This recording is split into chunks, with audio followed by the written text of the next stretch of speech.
Hello, and a very warm welcome to those who have joined us for the first time and those who have been to previous talks. We've had quite a series of them up to now, and we hope you enjoyed tonight. My name is Terry O'Sullivan, and I'm a volunteer with the steering group of Elders for Earth. And many of you may know that Elders for Earth is part of the Shepherd Earth Aware.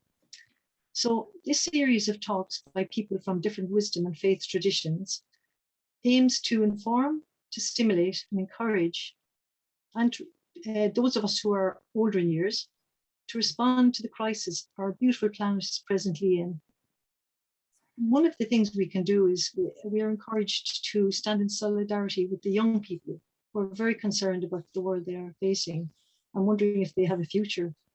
And we can offer whatever wisdom and perspective we have harvested in a lifetime of experience. So I'll hand you over to Mary to introduce our guest speaker tonight. And yes, thank you. Thanks, Terry. And we are really happy to welcome Carole Anne here. And just a little bit about Carole Anne. She's a visual artist and an art teacher and lives in West Cork. She studied ceramic design in Limerick School of Art and later did a degree in art history with the Open University. And together with her husband, Anton, they spent several years teaching in Cyprus, where she developed a lifelong interest in the diversity of cultural expressions, including languages, and that was where she learned to speak Greek. And she was also inspired by the beauty of the landscape to delve into watercolors and inks. And home for Carole Anne now for the last 25 years is an old farmhouse near Inchigeelagh in West Cork. And they have 4 acres, which include a native woodland, natural ponds and a wildflower meadow. And she has said that the garden and the local landscape were a great source of consolation during the lockdowns and the restrictions of the current pandemic. She's currently working on an exhibition, and the theme being the current refugee climate crisis. Alongside of that, her husband Anton is working on assembling a book of poetry on the theme of displacement and loss. And Carole Anne has been a member of the Bahá'í Faith since her late teens.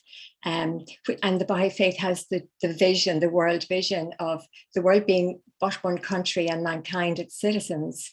And it's a vision in which all religions are equal and connected. There's a reverence for the natural world in the teachings and in the beauty and design of the Bahá'í temples, which are on every continent now. And they are also like an example of the concept of art in service to humanity. So this evening, Carole Anne will explore how the spiritual principles of the Bahá'í Faith will enable sustainable development for the future of humanity. So over to you, Carole Anne, and good luck. Thank you very much indeed, Mary, for that very kind introduction. And thank you to Elders for Earth. I have learned so much myself in tuning in to other presentations. I love the whole concept, the idea that there is wisdom to share. I think particularly in what is and can be a very ageist society, I learned a lot of the respect to the future generations and the generations gone back when we were talking about the wisdom received from Indigenous peoples.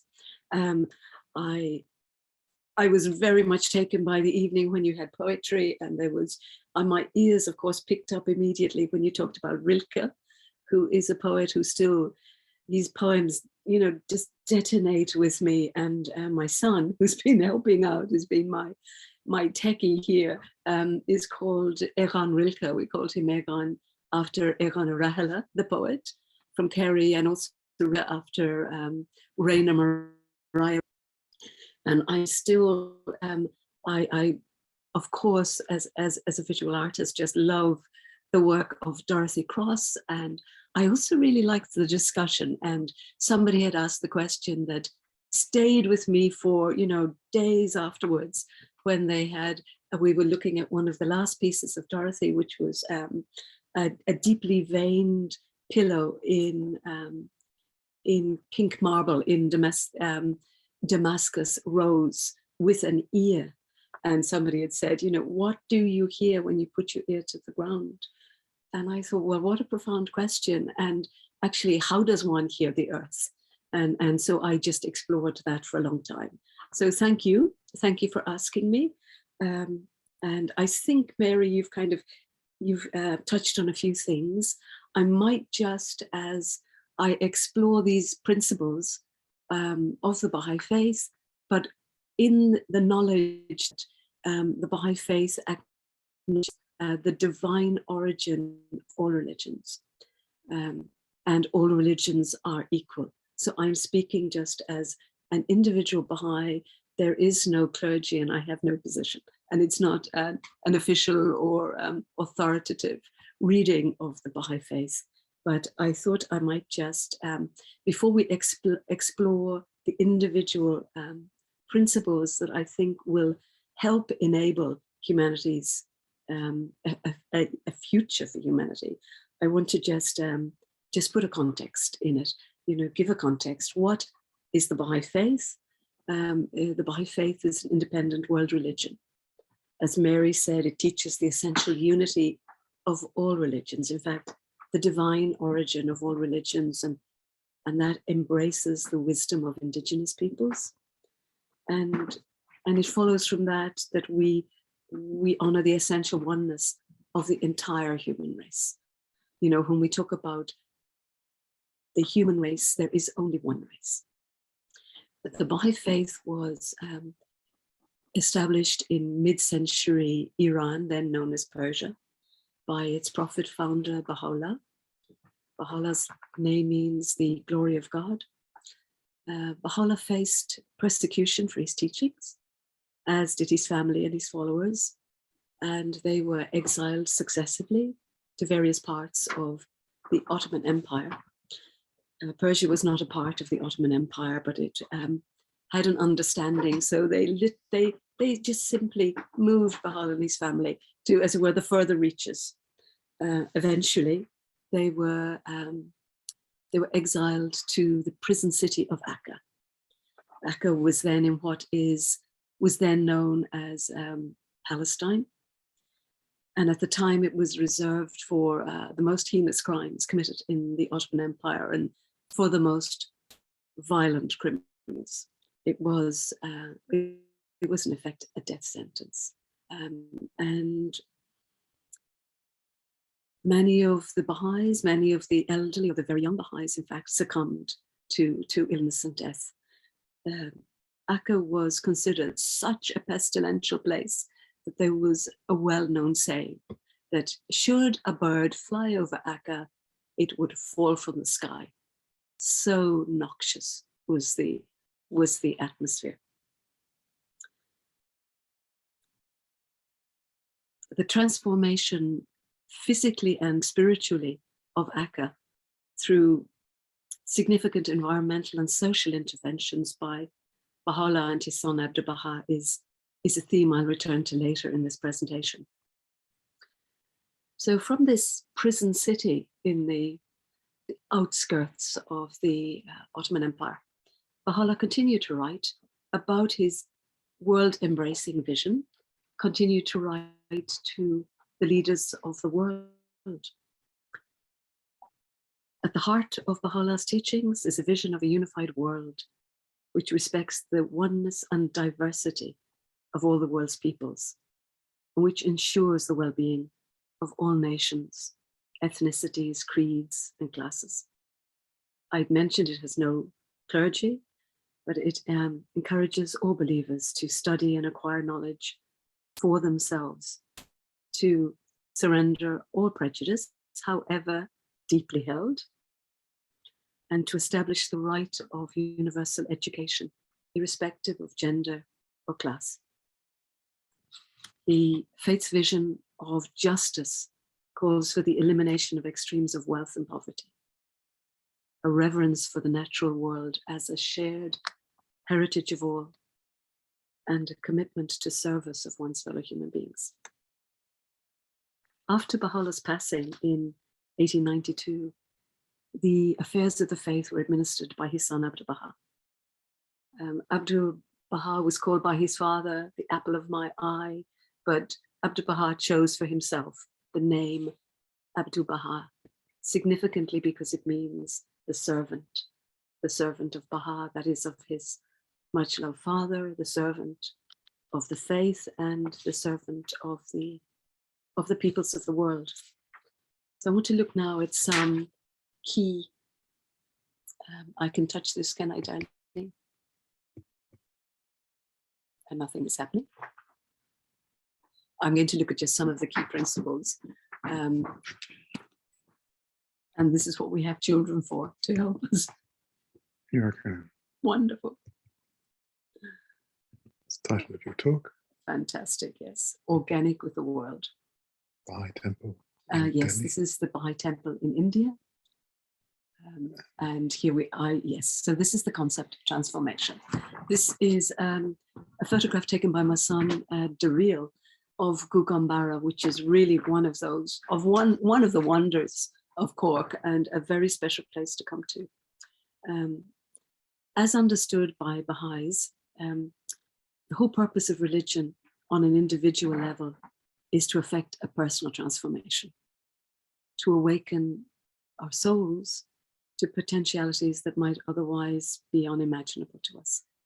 In Baha'u'llah's own words, it's for the individual to manifest all the potential forces with which his inmost true self hath been endowed. And I'm going to, yes, here is the quotation from Baha'u'llah. Is not the object of every revelation to effect a transformation in the whole character of mankind, a transformation that shall manifest itself outwardly and inwardly, that shall affect both its inner life and external conditions. Abdul Baha, Baha'u'llah's son, has written that people think religion is confined to an edifice, to be worshipped at an altar. In reality, it's an attitude towards divinity which is reflected through life. And therefore, I want to talk about social transformation. I was so happy to see in Elders for Earth, this commitment to personal transformation and social transformation. Baha'is are encouraged to walk the spiritual path with practical feet. There is a saying in Islam, you're probably well aware of it. It says, trust in God, but tie up your camel. We are agents of change in our own lives and the agents of change within our communities. Baha'is see any transformation as taking place on three levels. There's the level of the individual, the level of your immediate community, and then at a more systemic level, at the level of institutional change.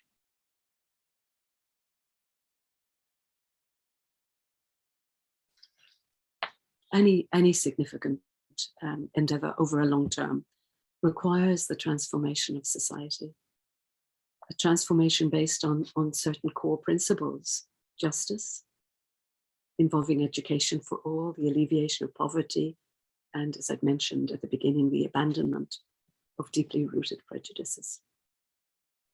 And although absolutely the profound truths at the heart of the great faiths remain eternally valid, the daily experience of a person in the 21st century at the beginning of the third millennium is unimaginably removed from that of people in the past. And we have particular challenges for which we need guidance.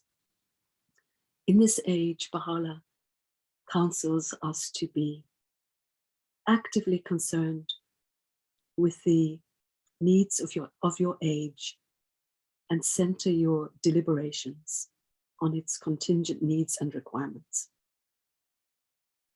Baha'u'llah has also said that humanity's mission is to carry forward an ever-advancing civilization, as such a civilization can only be built on the earth that sustains it. The Baha'i commitment to the environment is fundamental to our faith.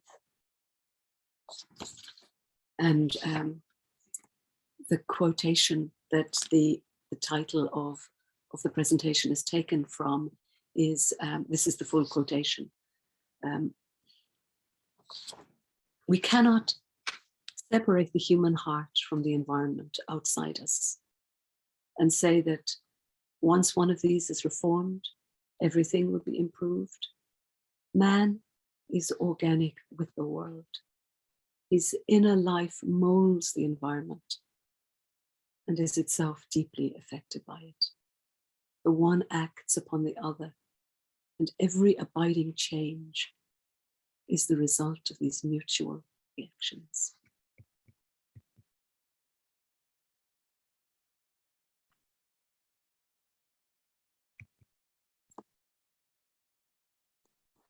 Baha'u'llah writes that the sovereign remedy of the world, for the world and all its ills, is unity. Unity is a core principle of Baha'u'llah's revelation. It is its distinguishing feature. In a Baha'i understanding of history, humanity is at a perilous point in our development. We can be seen to be emerging from the later stages of immaturity and beginning to emerge into the very earliest glimmerings of maturity. And the question that comes to my mind is, what will mark this new phase of maturity? From a Baha'i understanding, a Baha'i perspective, I understand that it would be an acknowledgement and an understanding of our basic oneness. As I'd mentioned right at the beginning, that there is only one race, the human race. And denying this spiritual reality is the major factor preventing us from moving forward into a united and a just world. It's what keeps us locked in the iniquity of the global north and the global south, locked in a deadly and losing battle for domination of diminishing resources.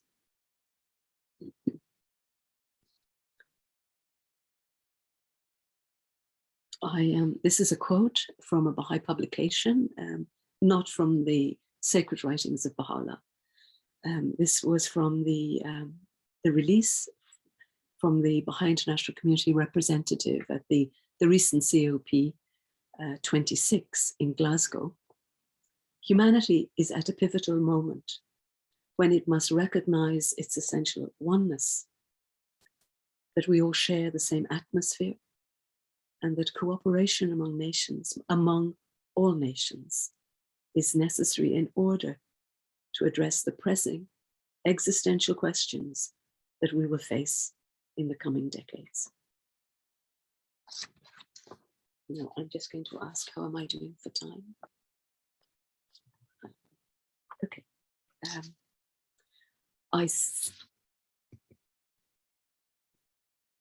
So this is a quote that I will close the section on unity on. So powerful is the light of unity that it can illumine the whole world.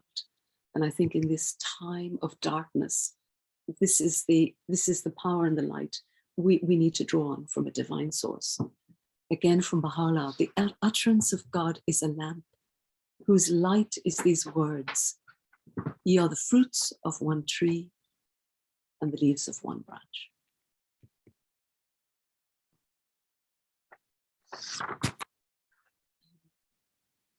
Sadly, I think the history of the world and the history of encounters of different people has not in the main been marked by unity, has not in the main been marked by justice. We've seen the emergence of, as an economic system, of slavery, of empire building, of colonialism. And in our if you like, in just the last of the pressing existential crisis we face, this pandemic, we can see that pathogens know no boundaries, and that unless we have a global and just solution to a pandemic, then we don't actually have a solution. We have one that is just and reaches all, or we are all imperiled. You know, if you see the world as one body, then the health of us all, the health of one is the health of us all. And therefore we really come to that core issue of justice. The best beloved, this is a quote from Bahá'í, the best beloved of all things in my sight is justice. Turn not away from it if thou desires me, and neglect it not that I may confide in thee. By its aid thou shalt see through thine own eyes, and not through the eyes of others, and shalt know through thine own knowledge, and not through the knowledge of thy neighbour. The light of men is justice. Quench it not with the contrary winds. I would start that. Quench it not with the contrary winds of oppression and tyranny. The purpose of justice is the appearance of unity among men.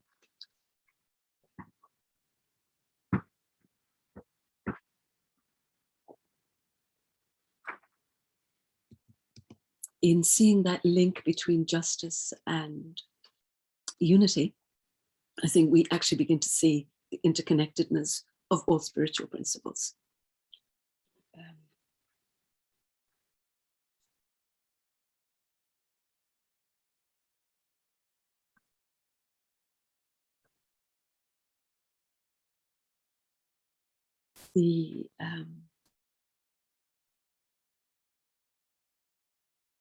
The need for justice is so great. I was just gathering my thoughts because in so much of my reading about the ecological crisis, what becomes apparent is the need for ecological justice, the need for environmental justice.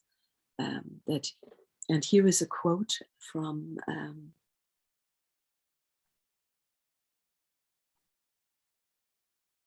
actually, I don't see if I can. Oh, yes. The sectors of society most likely to be affected by changing technologies and in much need of assistance during this coming period of transition are those least likely to be helped by the prevailing systems of governance. Again, that is, I've just lost where that is from, but so many of these quotes from within the Bahá'í writings or from actually within general discourse on ecology support the same point. Baha'u'llah has written, the signs of impending convulsions and chaos can now be discerned, inasmuch as the prevailing order appeareth to be lamentably defective.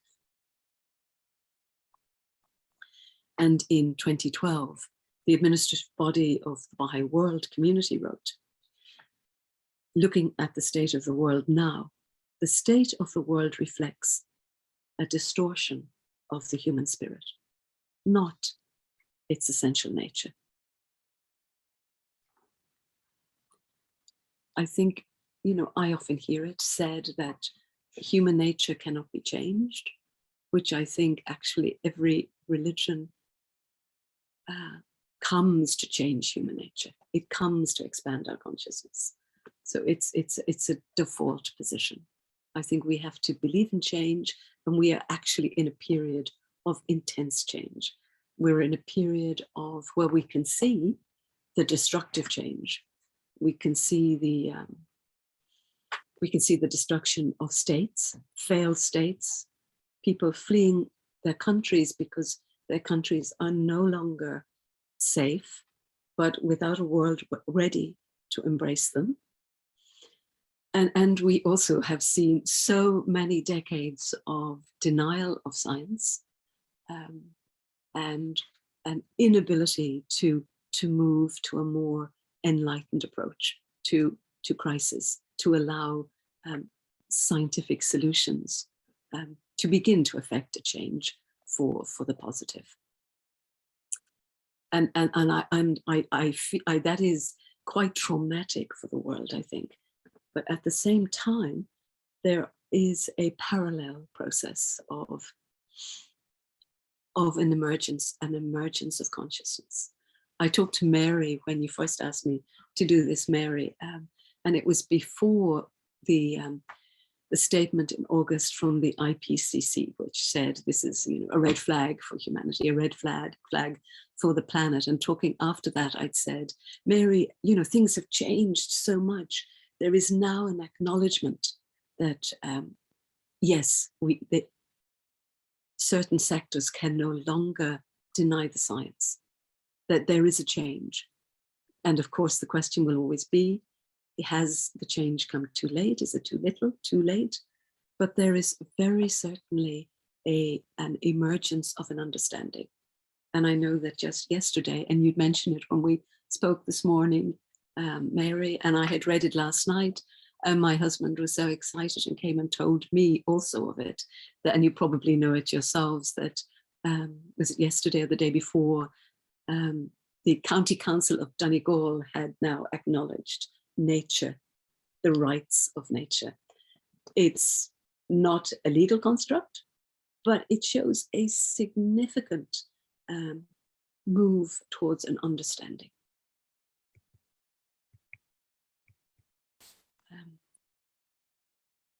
The reason I want to look at truth, fullness, is I'm quoting here from Abdul Baha. And can you just tell me what that is?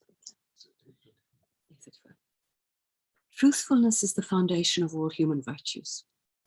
Without truthfulness, progress and success in all the worlds of God are impossible for any soul. When this holy attribute is established in man, all the divine qualities will also be acquired. And I think part of the anxiety and the trauma of people has been to live in a time when truth is denied, and when science is denied, and when in fact there is a concerted, deliberate attack on truth. And so that we can come to the point where if we do not know what to believe or what to trust, then we will believe anything. And that's a rather dangerous position to be in. This is from Abdul Baha. When a religion is opposed to science, it becomes mere superstition. Religion and science are two wings upon which man's intelligence can soar into the height with which the human soul can progress. And it is not possible to fly with one wing alone.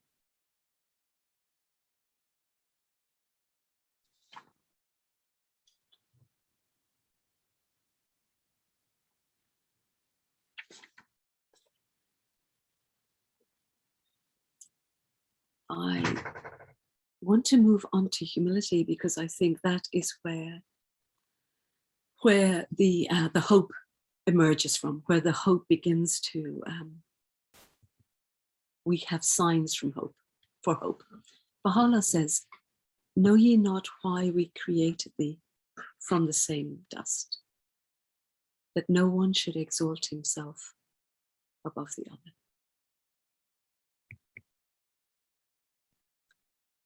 Every man of discernment, while I think that should be walking, while walking upon the earth, feeleth indeed abashed, inasmuch as he is fully aware that the thing which is the source of his prosperity, his wealth, his might, his exaltation, his advancement and power is, as ordained by God, the very earth which is trodden beneath the feet of all men.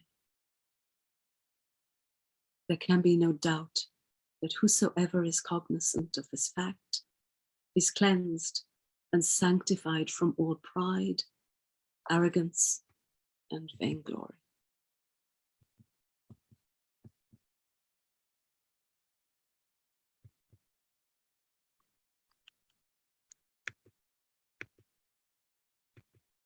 Yes, there we go, we're back to humility.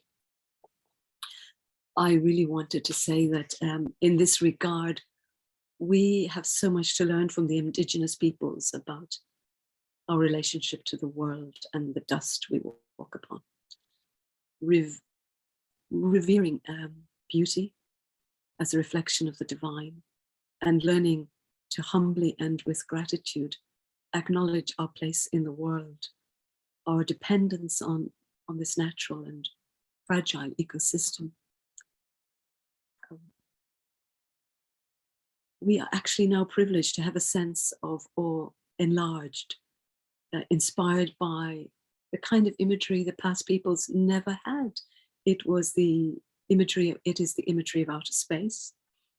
I mean, it's been powerfully imagined in past cultures, but we're now privileged to witness images of this physical cosmos, inspiring, I think, in us a profound reverence and a sense of our place, not at the apex of reality and therefore masters of all we survey, but as privileged peoples on this blue planet, and with moral responsibilities, not just rights and freedoms, with moral responsibilities.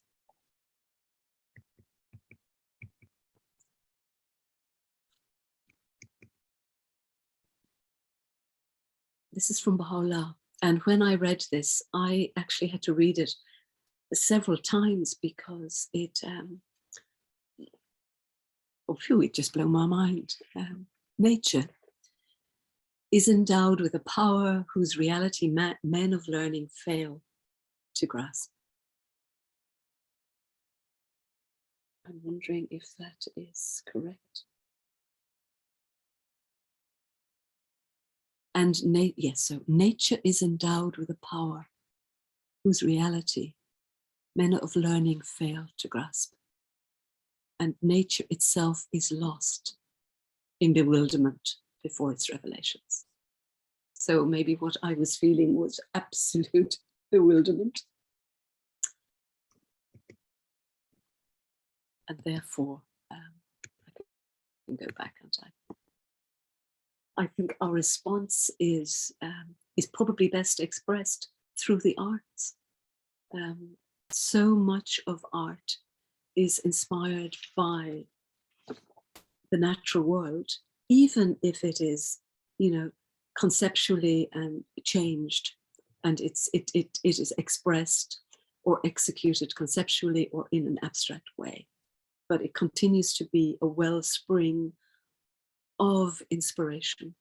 And in that respect, I'm going to ask Anton, who has written poems about this area.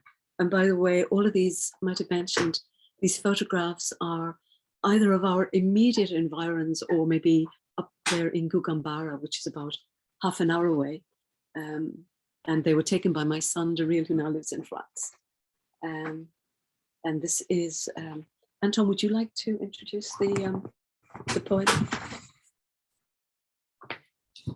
In fact, there are two poems here, two short poems, and they're inspired by Shehi Moor. We live in the shadow of Shehi, the Shehi Mountains and Shehi Moor. So the first one was inspired by a walk that I took, and I saw some hen harriers, and it was in late spring. So this is called Daybreak Stirs on Shehi Moor, and it's for my son Daryl. Daybreak stirs on Shehi Moor, the heathers whisper the purple weather across the mountain bog. The mist's soft syllables caress the cotton grasses. Watery hollows are slow open vowels echoing a changing sky, and rills in pencil lines cross-hatch the hillside falls. When hen harriers rise, the sky dance of their wings is the sacred imprint of these skies. And the second poem is just entitled Shehi, and it's for Rosemary Canavan and Mary's brother, Michael Cunningham.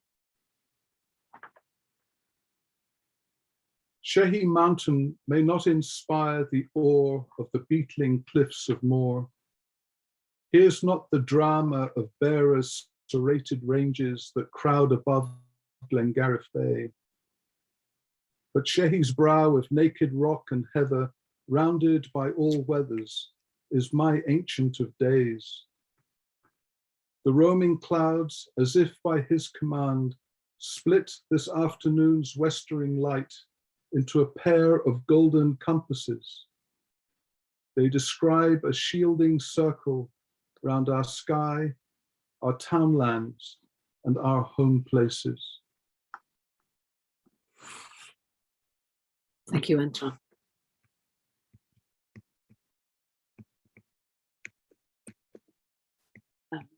Egon, darling, I'm looking to move on to service. Right.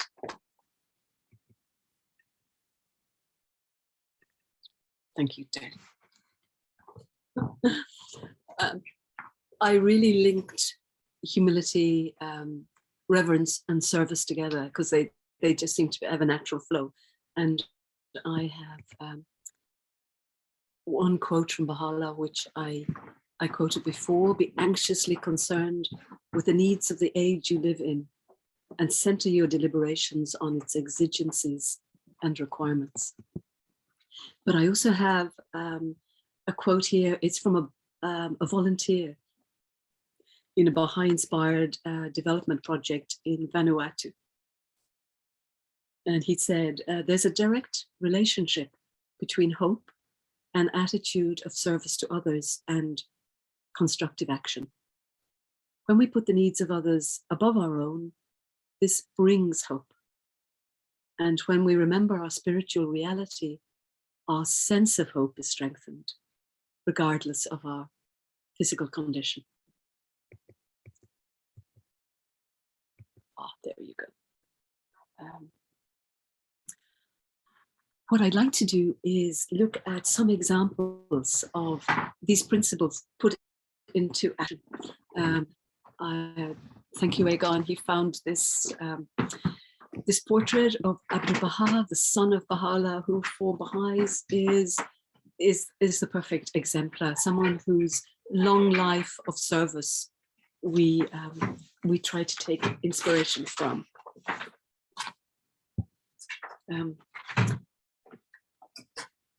Abdul Baha, as I had mentioned, now let me see, is that, there.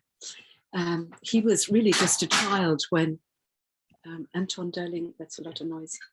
He was just a child when, along with his father, his mother, his smaller brothers and sisters, they left their home. They had all their possessions taken from them, and they had this many years of exile, and then went to the prison city of Akka, where for 40 years Abdul Baha was a prisoner. So from a child to an older man. And at the end of the First World War, the demise of the Ottoman Empire, the collapse of the Ottoman Empire, Abdul Baha was freed by the Young Turk Revolution, as it happened.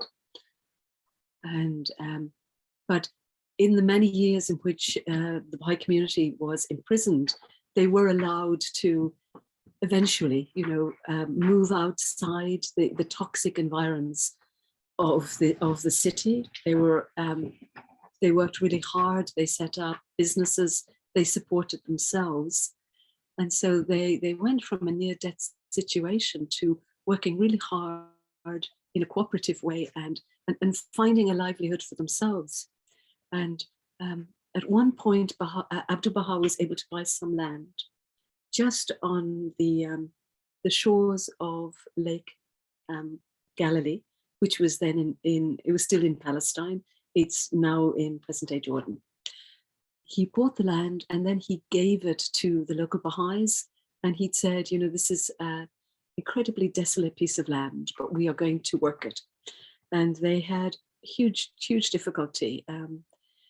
So he then appealed to some of the farmers, really experienced farmers in Persia, and they came as volunteers with their knowledge. And over the years, they actually transformed this area. It was, everything was shared, as in there was profit sharing. And they started by implementing principles that Abdu'l-Baha encouraged. One was, first of all, that they would grow some trees. They grew fruit trees, trees that would just help to bring some moisture into the air, would stabilize the soil. They grew a lot of green manure, again, to stabilize the soil. And they grew a particular species of eucalyptus tree.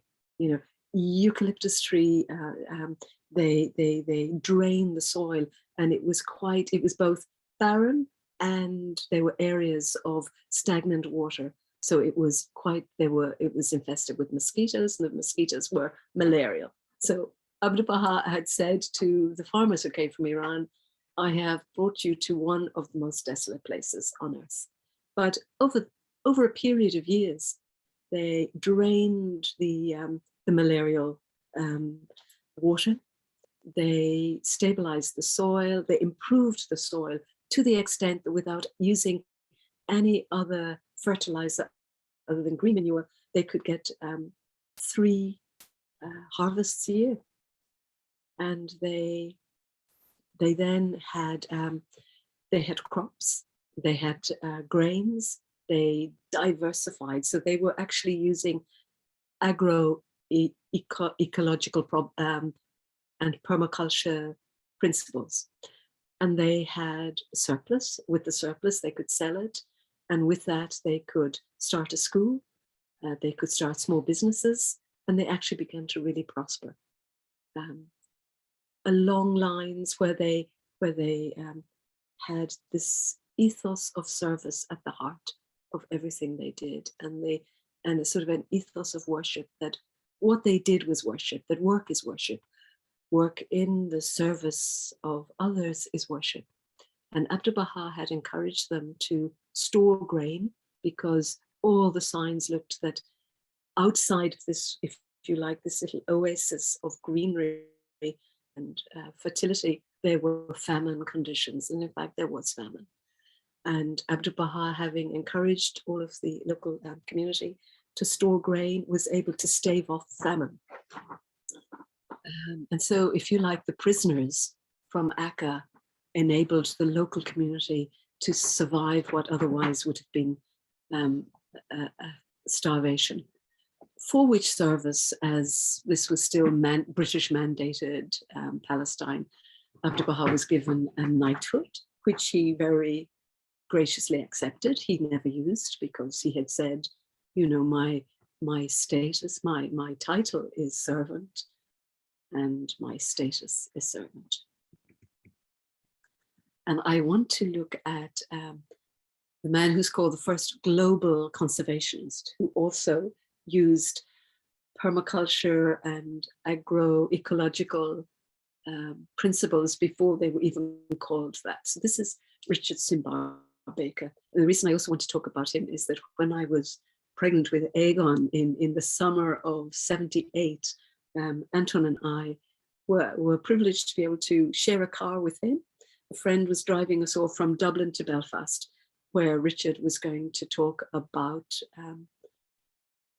peace and community building and cross community dialogue. Now, Egon, could you help me? There might be another slide here. I had never heard of Richard Simbar-Baker, and all right, that's fine, thank you, Jenny. And so I had this extraordinary journey because I was blown away. But really what I learned was afterwards that he was a lover of nature right from his infancy. But he's born, you know, the end of the 19th century. He entered, as a British man, a colonial service, and he was a colonial forester in Kenya. There was, at the time, there was already an existing traditional initiation ceremony called the Dance of the Trees. And St. Barb, as he was known, incorporated the initiation ceremony into a project for widespread tree planting. This is planting of indigenous trees on a major scale in Kenya. Back in Britain, in 1922 in Oxford, he founded what was then called the Men of the Trees. And they were one of those ecological movements responsible for the planting of billions of trees, not just in Kenya, in Nigeria, in African countries, actually in probably every continent in the world. It was called Men of the Trees, which I think is probably a sign of the times. But quite shortly after that, Richard St. Barb Baker wrote in their journal and said, look, I really want women to join because I want the creative energy of women, and I'd really like to rename this as People of the Trees. In fact, it later became what is now known as the International Tree Foundation. When Anton and I met Richard, he was 89, so it was just 3 years before his death. He was still traveling. He was still planting trees until I think 3 or 4 days before his death at the age of 92. He traveled everywhere. He was indefatigable. And he came to Ireland. I didn't know this. Anton had, so I owe this information courtesy of Anton. He had spoken to Michael Collins when Michael Collins was then a Minister for State in Ireland. And he had said, every country has to be covered by 1/3 forests. What you need is a sylvan economy. And so you must plant mixed indigenous trees in Ireland. Advice that wasn't taken. You think how different, if Coillte had been able to take advice, how different Ireland would look. And I had just been reading a recent biography of him, and the introduction is by Prince Philip, and I beg your pardon, by Prince Charles, and he says, long before the science of climate change was understood, he had warned of the impact of forest loss on climate. He raised the alarm and prescribed a solution. 1/3 of every nation should be tree covered. He practiced permaculture and agroecology in Nigeria before these terms existed, and was among the founding figures of organic farming in England. But back to my own encounter with Richard St. Barb Baker. So we enter Belfast about 6:30 at night for a meeting that started an hour later. I had never been to Belfast, and it was August 78. It was pretty sinister.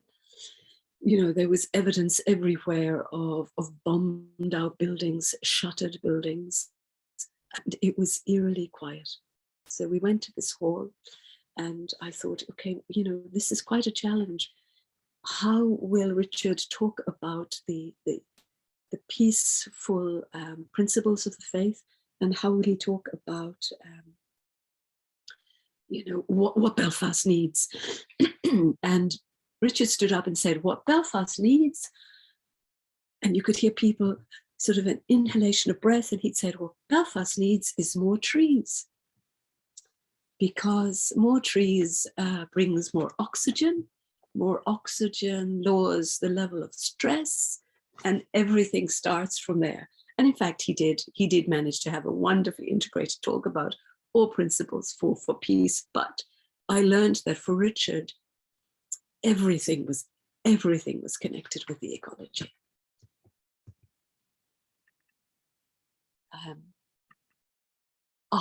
And so I wanted to tell one other story of someone who crossed our paths when we were living in Cyprus.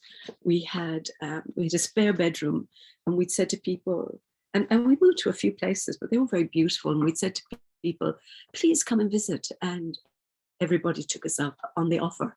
And there was one house, I think, where the bed in the spare bedroom was never allowed to go cold. One guest would leave and another would come. Before we went to Cyprus, we lived in Greystones, and we had a friend there who arrived to visit us with a mutual friend. called Jimmy McGilligan. And this was Jimmy's first trip outside Ireland. And he spoke to us, and he'd said that he had heard of the Bahá'í Faith because he had a shortwave radio. So that, you know, that goes back to the days. And that he came from a unionist background.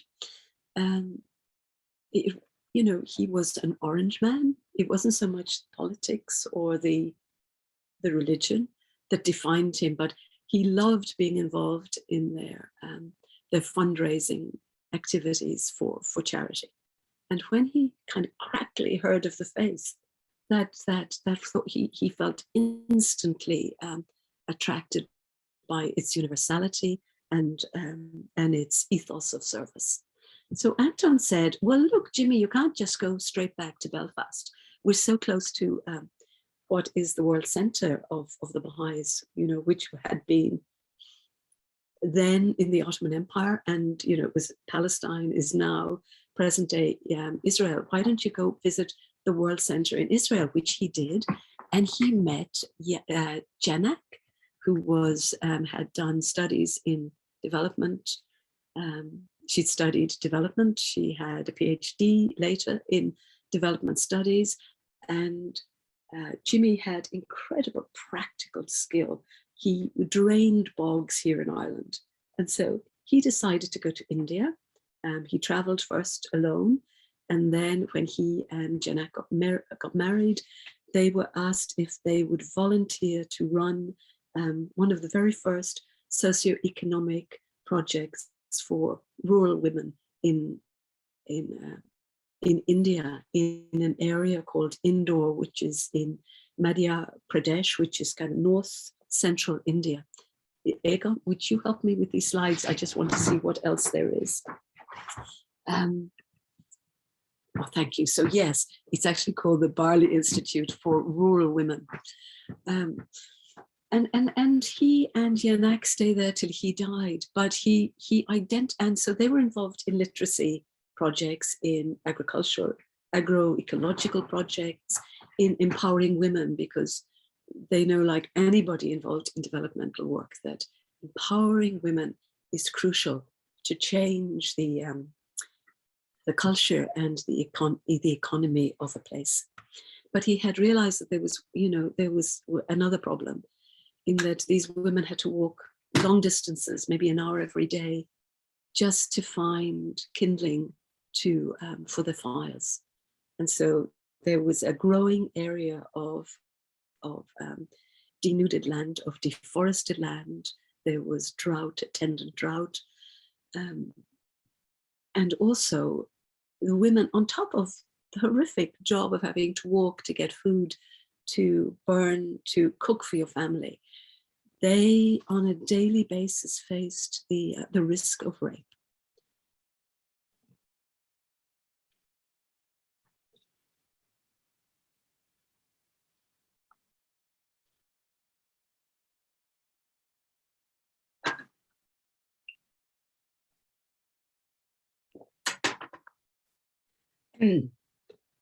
So Jimmy, in his this extremely practical intelligence, developed a prototype for a solar heater. A solar heater, Solar cooker. A solar cooker, which was phenomenally successful. They could make it cheaply. It could be bought or distributed or part financed for thousands of women. In fact, it made such a difference that these women hadn't to go on these dangerous treks. It also allowed the ecology of the area to begin to develop.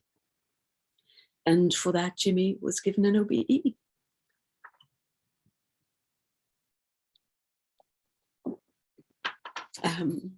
So, excuse me. You met Jimmy, didn't you? So you can attest. I just need a moment to, because I find it quite distressing. Carole Anne gets a little distressed in these things. Quite an emotional lady. Jimmy was an extraordinary man. And one of the things that struck me when we first met him was that he had never traveled. His only real link with the outside world was his shortwave radio. And in the year that he came to us, it had rained for 365 days that year up in Londonderry, and he couldn't get his machines on the land. And after he came to us in Cyprus and went to Haifa, where the Bahá'í World Centre is and the shrines of the faith, and he met Janak, he was invited to go and do a water management project in India, and he had a visa for 6 months, after which he went trekking in the Himalayas in winter on his own. And then he came back, and he had decided that India was the place for him, and he sold his machines, and he went back and subsequently married Janak and did this phenomenal work in this Barley Development Institute for Rural Women. And that institute is still thriving. Yes, yes, it is. Thank you, John. Thank you so much. I really want to finish by this is a photograph from India with the title portals, because in April of last year I had read a phenomenal article by Arundhati Roy, novelist, environmentalist, and this was really before the pandemic had hit India, before they you know, when there were still possibilities, how will we deal with it? And she had said, historically, pandemics have forced humans to break with the past and imagine their world anew. This one is no different. It is a portal, a gateway between one world and the next. And in fact, she goes on to say, we can choose to walk through it, dragging the carcasses of our prejudices and hatred, or we can walk through lightly with little luggage, ready to imagine another world. I think we've already read that one. And so I thought she put it so wonderfully. And there, I just wanted to say that the Barley Institute in India is just one of thousands of institutes, and that this one might be larger, others might be smaller. They are all Baha'i inspired, means local Baha'is work there. Not everybody is Baha'i, maybe one or two, but they're Baha'i inspired by the ideals of the faith. They are grassroots, they are collaborative, cooperative, and they work on the principle of reflecting on the issue, consulting so that you share your collective wisdom, taking action, and then later on refining your your action through reflection, through further consultation, through further study, and then refining your action again. So that what you see is a community in whose mode of being is learning. And I wanted to finish before, I wanted to finish with this piece of music, which is by Ali Yousefi. Anton and I knew his aunt, who was American. We were teaching in Cyprus, and she was the music teacher. Ali, in fact, grew up all around the world. He'd studied music in Chile and music therapy in Argentina, but at the beginning of the pandemic, he had this thought that he would ask people, he would have a global sing-along. He would ask people to just put in a tape or a video where they were singing with him, and musicians would play with him, and then he would put it all together. And I did one in September with him, but this one was the very first one he did. It's called One Tree, and I think as art will very often express more eloquently and more powerfully the concept than many, many words. I'm going to finish with this one piece of music.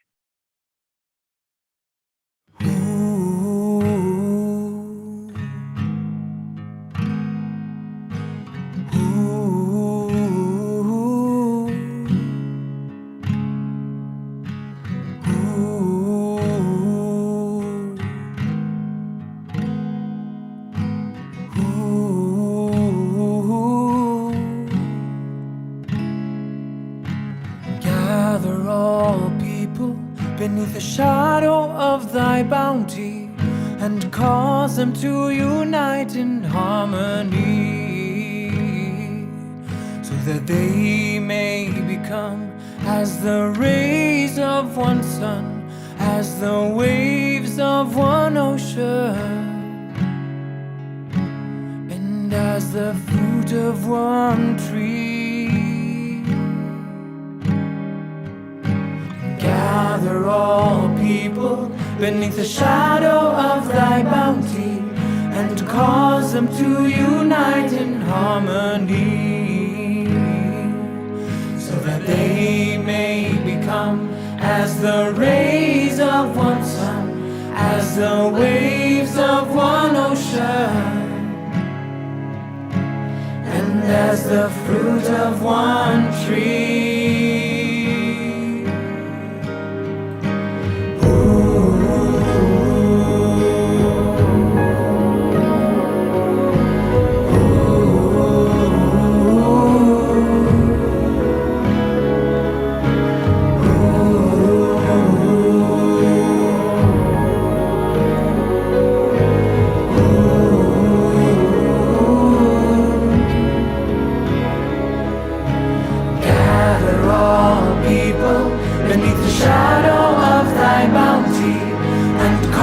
Them to unite in harmony, so that they may become as the rays of one sun, as the waves of one ocean, and as the fruit of one tree. Gather all people beneath the shadow of thy bounty, and cause them to unite in harmony, so that they may become as the rays of one sun, as the waves of one ocean, and as the fruit of one tree.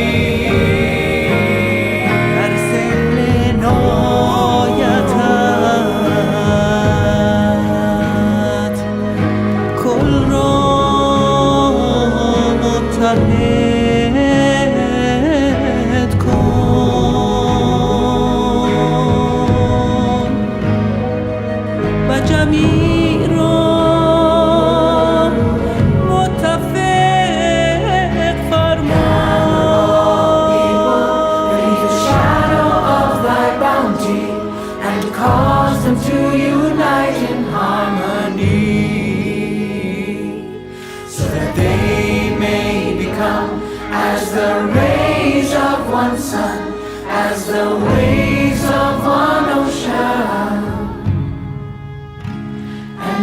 the fruit of one tree, as the waves of one ocean, and as the fruit of one tree, as the waves of one ocean, as the fruit of one tree, as the waves of one ocean, and as the fruit of one tree.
Okay, dear people, that's the end of that presentation.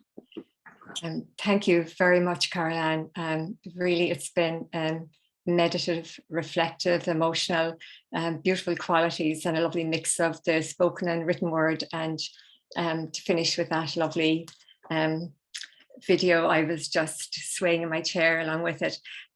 So I'm just going to hand you over now to Maureen, who is going to be our moderator. And I realise, Carole Anne, that you've spoken a lot already, and your voice you might need a bit of a rest. But if anybody would like to comment, put something into the chat or speak by unmuting yourselves, please do, and Maureen will moderate. Excellent. Thank you very much, Carole Anne. Everything she said, plus you gave me a lot of questions. But so I hope you'll be able to speak a little bit, just a little bit even. So the first question I have is from myself, because I don't see any questions in the chat yet. No one put their hands up. So my question is this, Carole Anne. It's about hope. You addressed the fact that we're moving forward through a gateway with that lovely shot. I think it was in India, that we're moving through a gateway. We are burdened at the moment, and it seems to be a very long gateway, and we seem to have lost a lot of hope. And personally, I feel constrained. I feel that we don't have much autonomy because we are living with capitalism, and capitalism is getting more and more creative. And I feel we are becoming more and more the collateral damage. The environment, the people, their hopes, their dreams, and moving forward.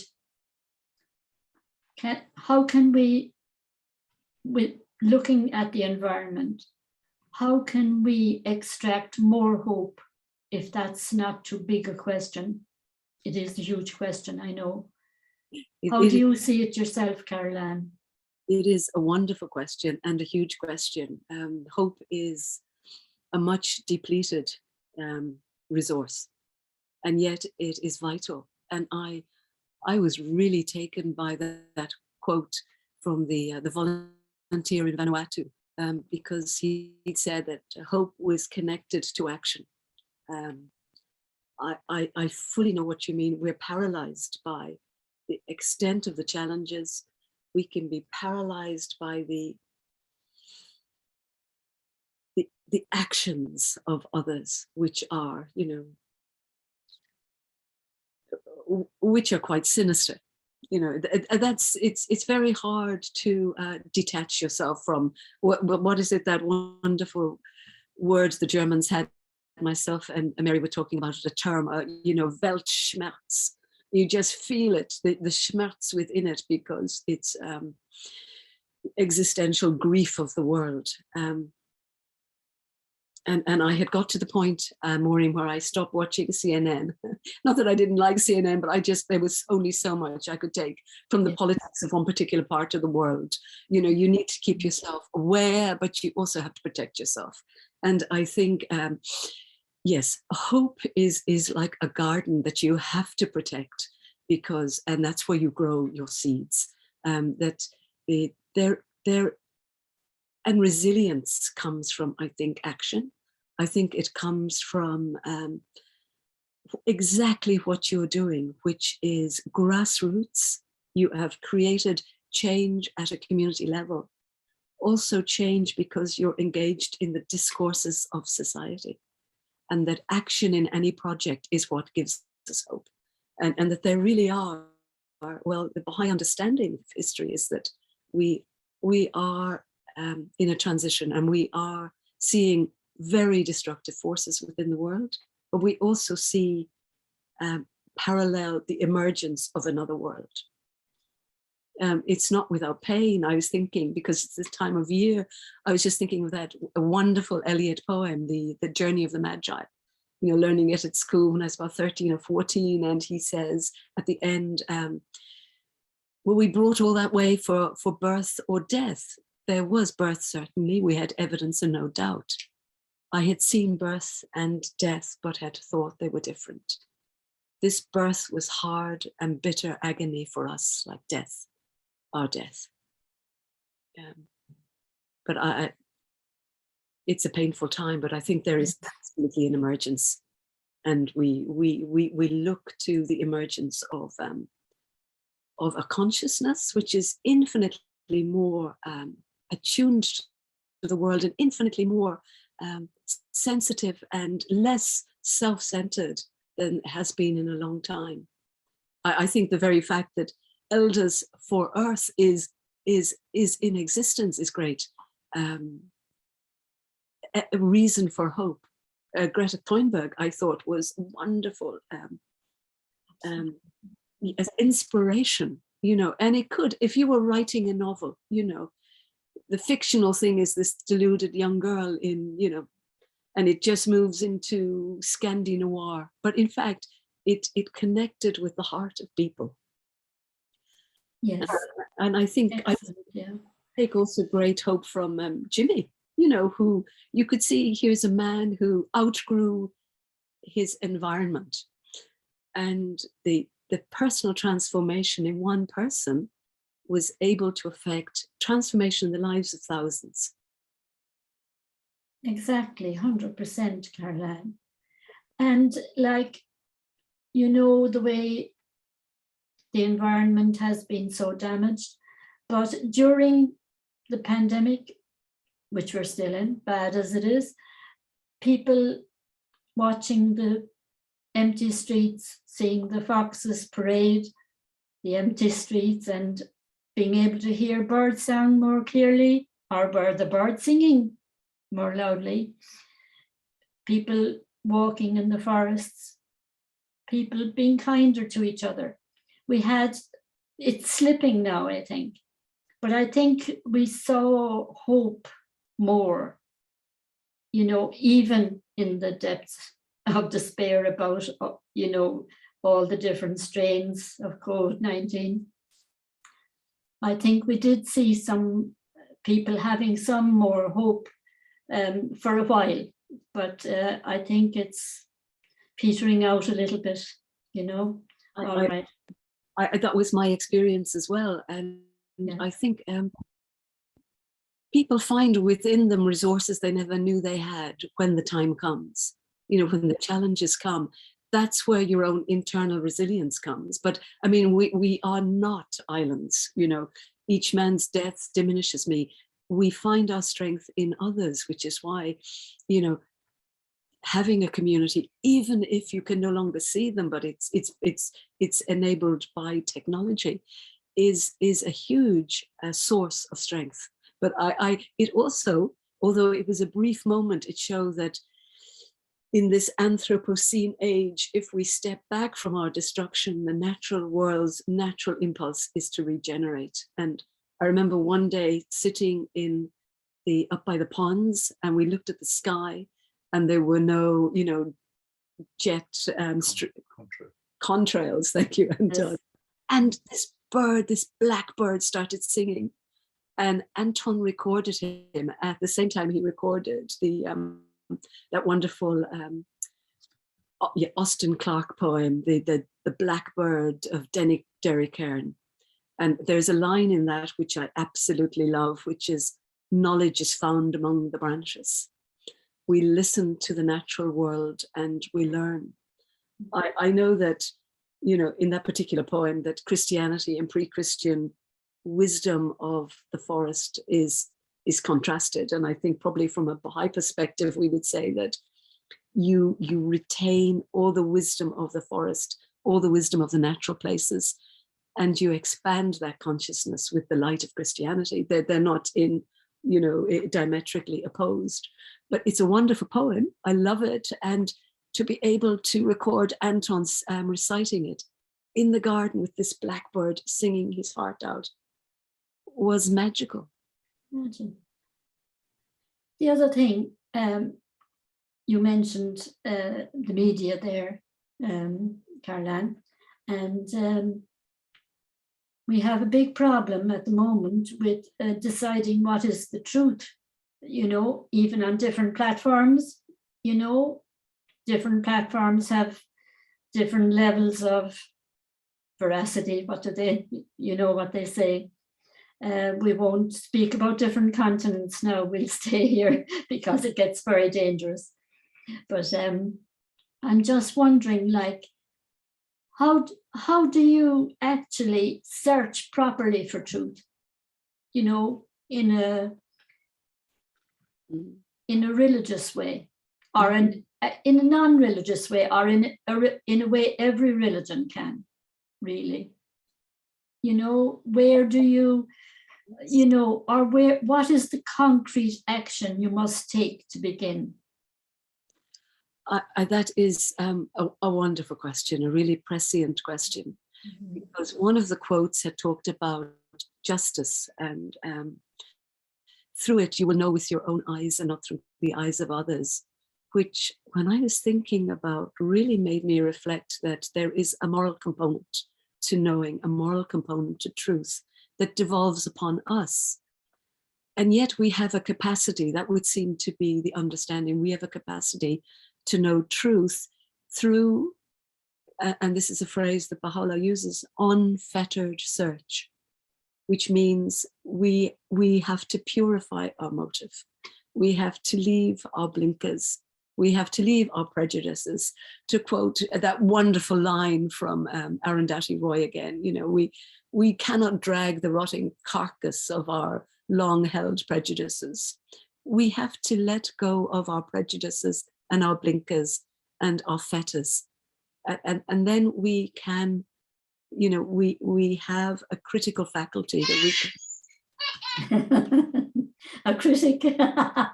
This is, oh, right, that was my son ringing from Germany, but my ringtone is my one and only grandson laughing. Oh, my goodness. And it's rather shocking when it comes out of nowhere. Yes. I mean, it would be, you know, if just to take Christianity, because we are in a Christian country, it would seem to be intrinsically unfair if we did not have within us an innate capacity to move towards the truth and to know truth. But if our sight is blinkered, we cannot, you know, access the truth. And I think we have to. Yes. He's now ringing my husband. Okay, Germany calling. Anton has left the room. I was going to say that we cannot be naive about this. I think there is absolutely, and we won't mention names and continents, abstract principle. There is a concerted attack on truth and our ability to know. And, you know, from, according to, you know, Hannah Arendt, you know, this is out of the playbook of, you know, autocracy. So it is, as it were, you take one strain of truth, but in fact it's interconnected with justice, and it's interconnected with freedoms and responsibilities. Yes. I can't see the chat button or the chats at the moment, so I'll be very selfish, I suppose, really, and ask you another question, if that's all right with you. If I can. How do we possibly avoid ecological, save the world? Like, how do we avoid ecological disaster in your, how could you go towards it? Yes. You know, in a nutshell, you can do that. You know, yes, I mean, every time we open up a discussion, people will talk about, you know, reusable straws or long life bulbs, and part of your heart kind of just drops, and you think, no, you know, it has to be something other than small steps. At the same time, I think we have to model the change we want. And in my own life anyway, I thought that the imposed lockdown of, you know, certainly the first one of the pandemic made me really think about how lightly I could live upon the earth. If I couldn't go shopping, what did I need? And to really profoundly ask myself that question. And it involved a real kind of honest scrutiny of my life and my consumption habits. And I found that it became easier than I thought. It was like a liberation.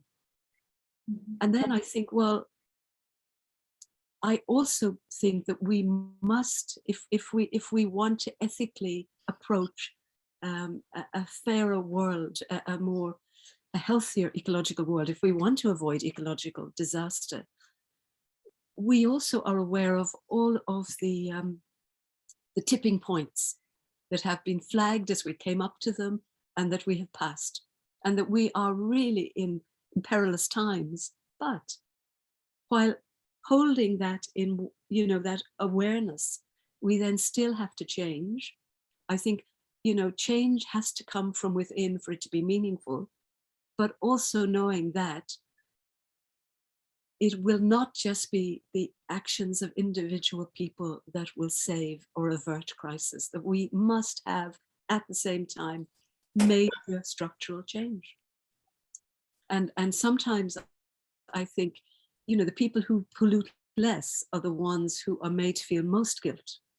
And we have to have structural change. We have to phase out our dependence on fossil fuel.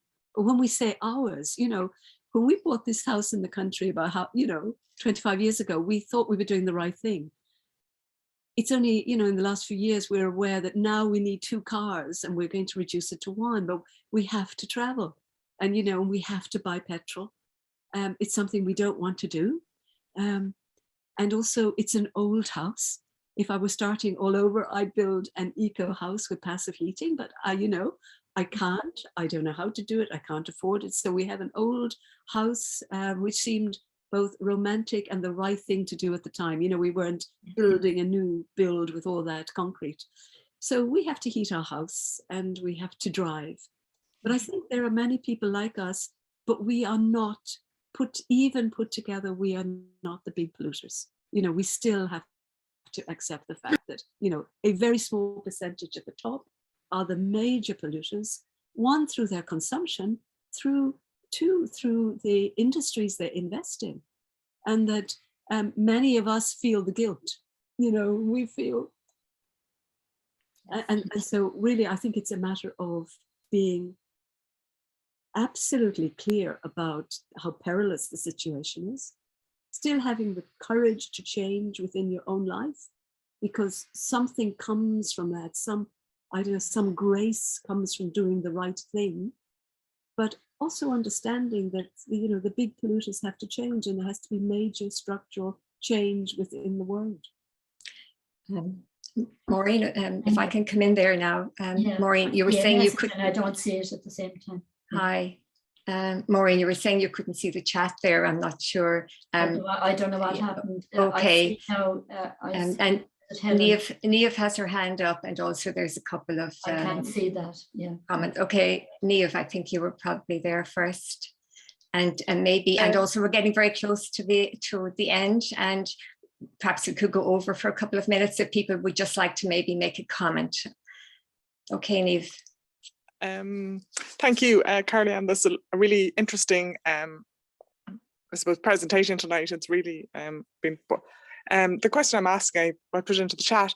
Could you repeat the was it Islamic quote that had something to do with tie up? Because I missed some of it, and I was wondering, could you repeat it? Yes, it was Thanks. about walking the spiritual path with practical feet. It's a well-known saying. It is, trust in God, but tie up your camel. Thank you very much.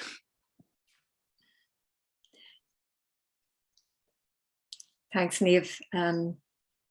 And again, I just let me know, Maureen, if I'm, reading out anything that you have access to. Mary has said that she loved the quote you shared from Richard St. Barb Baker, that 1/3 of every nation should be tree covered. We have some way to go there. There's also a question from Helen.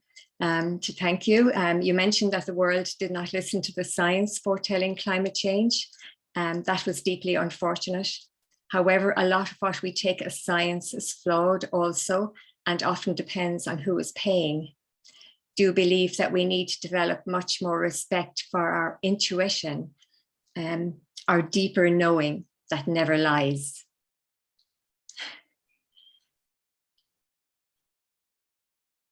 Yes, and I think when we say, you know, knowledge is found among the branches, that brilliant line from Austin Clarke is that there is knowledge of nature. And I think it, you know, the rigor that comes from science, and science is always a project. You're testing a hypothesis. And I suppose I'm talking about, again, purely motivated science. The waters are muddied when you need huge money from industry or to be able to continue your research. Yes, I mean, there are ethical issues around it. Absolutely.